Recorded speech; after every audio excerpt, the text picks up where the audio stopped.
우리가 함께 볼 말씀은 시편 23편 1절인데요. 자, 이 말씀 아마 대부분 다 외우시지 않을까 생각합니다. 시편 23편 1절 한번 해볼까요? 시작. 여호와는 나의 목자시니 내게 부족함이 없으리로다. 아멘. 자, 오늘 이제 이 말씀을 가지고 여러분과 함께 말씀을 나눌 뿐더러 이제 또한 이 하나님의 음성이 아직 잘 들리지 않는 사람들에게 이제 어떤 인생을 살아가야 될지를 그들에게 삶을 제안하는 오늘 시간을 갖게 될 겁니다. 제가 가르쳤던 아이 중에 강두기라는 아이가 있습니다. 얘 굉장히 총명했어요. 얼마나 총명했는지 몰라요. 아직도 기억이 납니다. 근데 이 아이를 제가 언제 가르쳤냐면 7살 때, 그리고 초등학교 1학년 때, 그리고 이 아이가 초등학교 2학년이 되는 그 순간까지 이렇게 잘 지켜볼 수 있는 그런 은혜가 저한테 있었어요.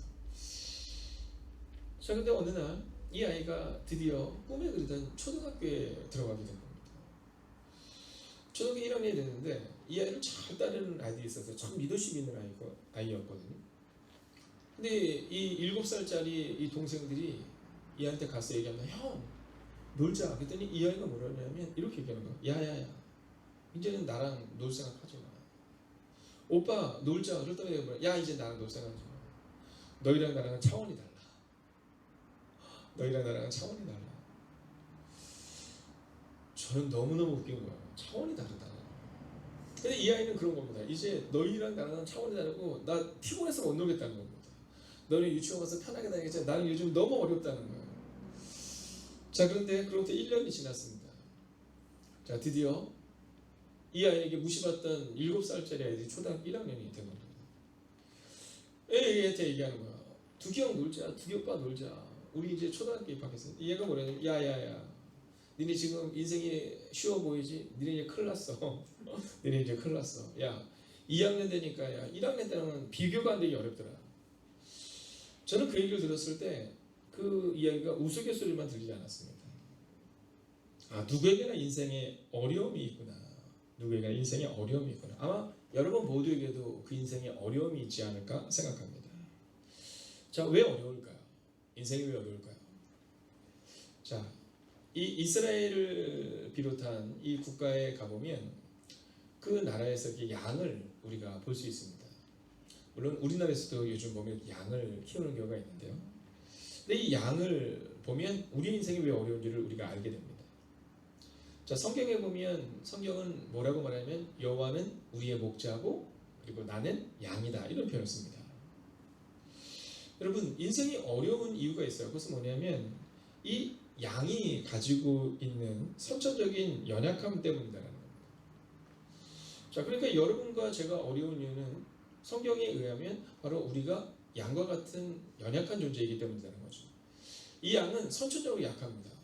여러분이 아는 것처럼 이 다리도 짧고요, 발목이 약합니다. 빨리 달릴 수가 없어요. 또 큰 특징이 하나가 뭐냐면 이 시력이 굉장히 약합니다. 10m 앞을 보기가 어렵다라고 이렇게 흔히들 이야기하죠. 자, 우리도 그렇지 않습니까? 우리도 인생을 살다 보면 앞이 잘 보이지 않아요. 앞이 잘 보이지 않아요. 네, 뭔가가 될 것 같은데 잘 되지가 않고, 그리고 당장 내일 어떤 일이 일어날 것도 우리가 잘 알 수 없는 겁니다. 자, 인생이 이렇게 힘겨운 경우가 초등학교 1학년, 2학년에게도 있을 뿐만 아니라 우리의 평생에 그 어려움이 있다라는 겁니다. 자, 그러면 그 어려움이 있을 때 많은 사람들은 어떻게 행동하는지 아십니까? 여러분, 우리나라가 세계에서 술 소비량이 몇인지 아세요? 15위랍니다. 15위. 그런데 알코올성 치매, 이 알코올성 치매는 우리나라가 거의 1위랍니다. 그럼 이제 궁금한 게 있잖아요. 아니, 어떻게 우리나라가 술 소비량은 뭐 10위권 밖인데, 물론 낮은 편은 아니지만, 근데 알코올성 치매는 세계 거의 1위에 근접할까? 이유는 단순하고 명료합니다. 여러분, 러시아를 비롯해서 러시아에서 독립한 국가들이 대부분 1위부터 10위권 안에 거의 8개 국가가 다 거기 있어요. 네.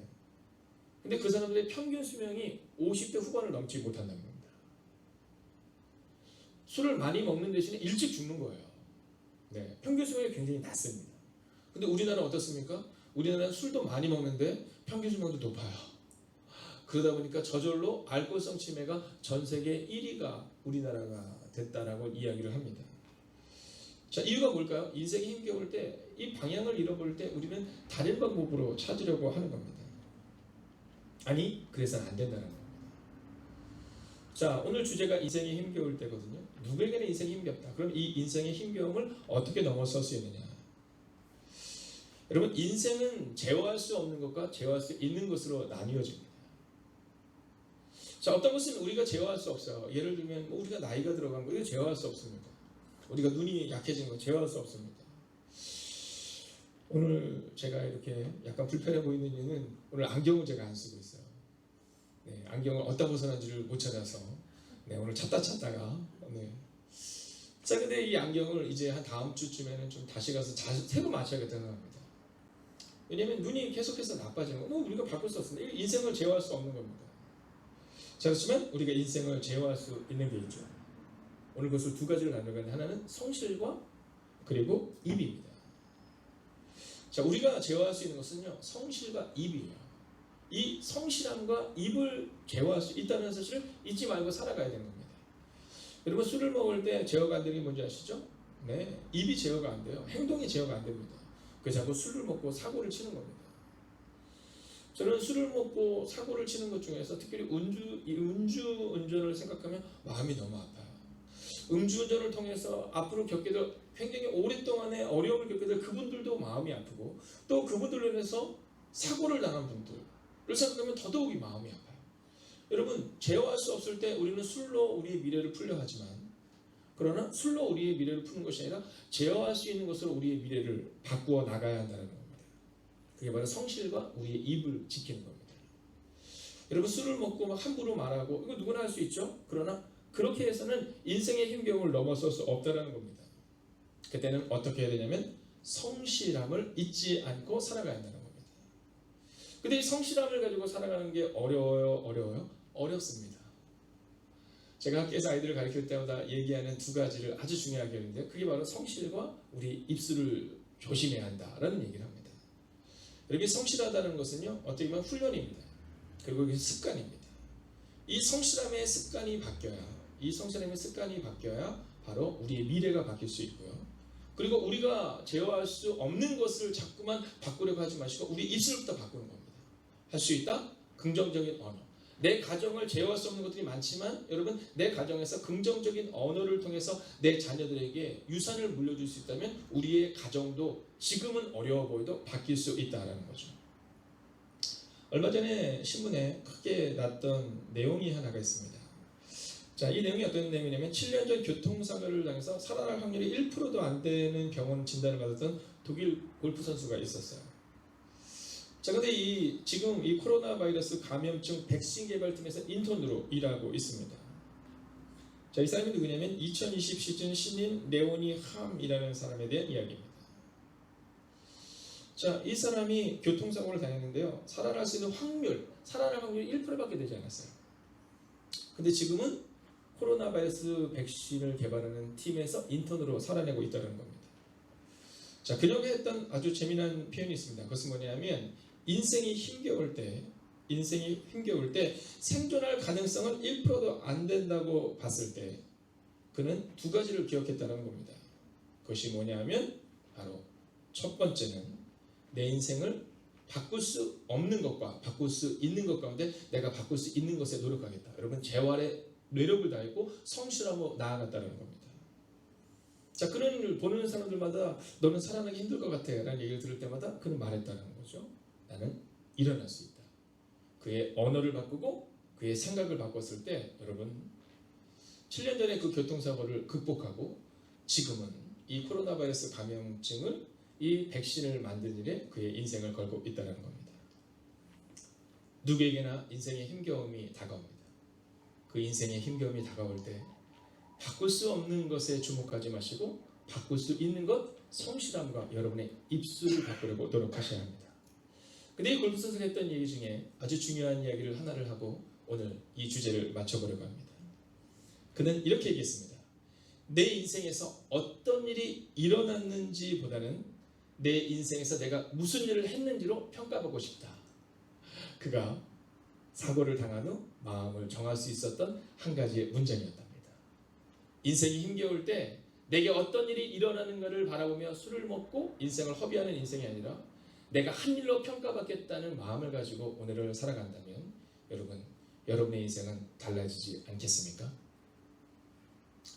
여기까지가 이제 전도대상자들에게 보내질 내용입니다. 자, 그렇다면 우리는 여기에서 넘어서서 그러면 우리에게 필요한 하나님의 메시지가 무엇인가를 살펴봐야 되는데요. 자, 첫 번째는 우리가 기억해야 되는 것은 이것입니다. 여호와를 바로 알아야 한다는 겁니다. 여호와를 바로 알아야 한다. 여러분, 여호와를 바로 모르기 때문에 사람들이 술에 빠지는 겁니다. 제가 중고등학교 시절에 수련회를 갔는데요. 수련회를 갔는데 저는 아직도 잊지 못하는 한 가지가 있습니다. 그래서 만약 수련회를 갔는데 수련회 가서 형들이 주님을 모시고 왔더라고요. 네, 저녁에 저를 불러요. 중기야 나가자 그러더라고요. 어릴 때니까 네, 형 어디를 가? 했더니 수련회를 갔는데, 교회 수련회를 갔는데 주님을 모시고 와서는 저한테 뭐냐면 저녁 이거 마시러 가자는 거예요. 여러분, 여호와를 바로 알지 못했기 때문에 우리 가운데 자꾸 방황이 시작되는 겁니다. 여러분, 우리나라가 술 세계 소비량이 15위지만 알코올성 치매율이 거의 1위에 등극했다는 것은 자랑스러운 게 아닙니다. 오늘 우리 가운데 있어서 여호와가 누구인지를 분명히 알아야 됩니다. 여호와를 모르기 때문에 믿는 사람들도 자꾸 술에 빠지는 거예요. 여호와를 잘 모르기 때문에 믿는 사람들 자꾸만 술과 친구가 되고 술을 의지하게 된다는 겁니다. 오늘 이 다윗의 고백을 보면 문제를 먼저 얘기하지 않잖아요. 그는 여호와는 이렇게 말합니다. 문제를 먼저 보는 것이 아니라 여호와를 먼저 바라보는 거예요. 사랑하시는 여러분, 오늘 이 새벽 어떤 마음으로 이곳에 오셨습니까? 문제를 토로하기 위해서 왔다면 여러분, 전화통을 붙들어도 괜찮습니다. 사람들과 의견을 나눠도 괜찮습니다. 그러나 그 문제를 해결하기를 원하신다면 여호와가 누구이신지를 바로 알아야 된다는 사실을 기억하시고, 오늘도 말씀을 통해 여호와를 더 깊이 알아가는 이 새벽이 되시기를 주의 이름으로 축원하겠습니다. 두 번째는 여호와가 목자 되시는 하나님임을 알아야 합니다. 여러분, 나는 여호와를 안다라고 말하지만 여호와가 내 목자 되신 것을 잘 몰라요. 여러분, 아는 것과 경험하는 것은 본질적으로 다릅니다. 우리가 히브리어로 이것을 야다라고 얘기한다고 여러분 잘 알고 계실 겁니다. 여러분, 근데 이 표현이 뭐냐면 내가 아는 것과 경험한 것은 완전히 다른 야다를 말하는 겁니다. 그렇지 않겠습니까? 여러분, 예를 들면 이런 거죠. 예를 들면 우리가 뒤에 세연자매가 있어요. 자, 세연자매를 제가 잘 알죠. 그죠? 제가 세연자매를 잘 알지만 세연자매를 낳은 어머니나 기른 아버지만큼 알지는 못할 겁니다. 근데 또 엄마와 아빠는 세연자매를 창조한 하나님만큼 세연자매를 잘 알지는 못할 거예요. 이게 바로 야다라는 겁니다. 그냥 겉으로 아는, 나 세연이 알아, 이렇게 아는 것이 아니라 내가 세연자매의 그런 신앙의 상태를, 영적 상태를, 그리고 그의 삶 가운데 어떤 기능을 가지고 있는지, 여러분, 이것이 바로 야다, 안다라는 거죠. 여호와는 나의 목자시니, 사람들은 여호와가 내 목자다는 것을 안다라고 말하지만 사실 잘 모릅니다.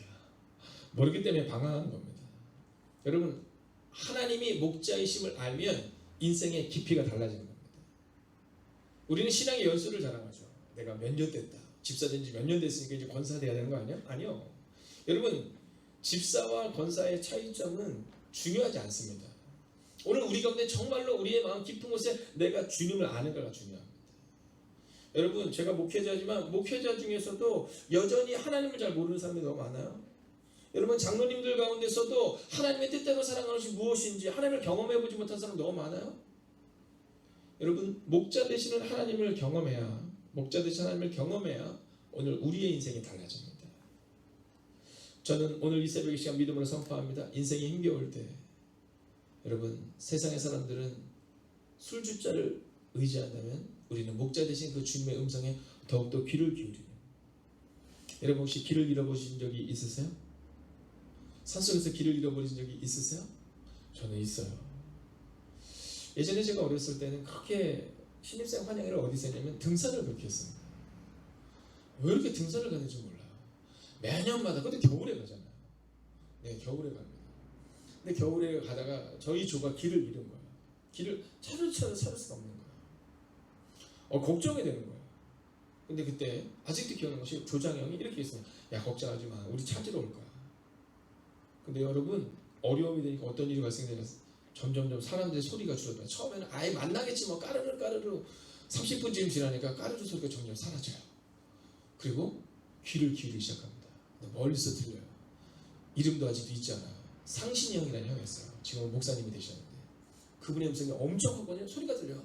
누구야 누구야. 우리가 막 크게 소리를 써. 우리 여기 있어요. 막 우리 여기 있어. 그 형만은 막 눈물이 왈칵 쏟아질 것 같더라고요. 네, 그 당시 막 겉으로는 막 아우 뭐 괜찮았어 막 이랬지만 다들 막 아이 우리 만날 줄 알았어 막 이랬지만 저는 기억해요. 처음에는 까르르 웃던 사람들이 30분 동안 침묵 가운데 걸었던. 네, 여러분 인생이 힘겨울 때는 바로 그 주님의 음성에 귀를 기울여야 되는 겁니다. 마지막 세 번째는 뭐냐 하면 부족함이 없게 된다는 겁니다. 여러분 여호와는 나의 목자시니 내게 부족함이 없습니다. 여러분 이것을 글로 배워서는 안 됩니다. 저는 2020년 사랑하는 성도님들과 또 사랑하는 젊은이들을 위해 기도할 때 이렇게 기도합니다. 하나님 부족함이 없게 된 것을 경험하는 순간을 우리에게 허락하여 주시옵소서. 여러분 많은 사람들은 부모에게 신앙을 전수받습니다. 근데 거기서 끝나요.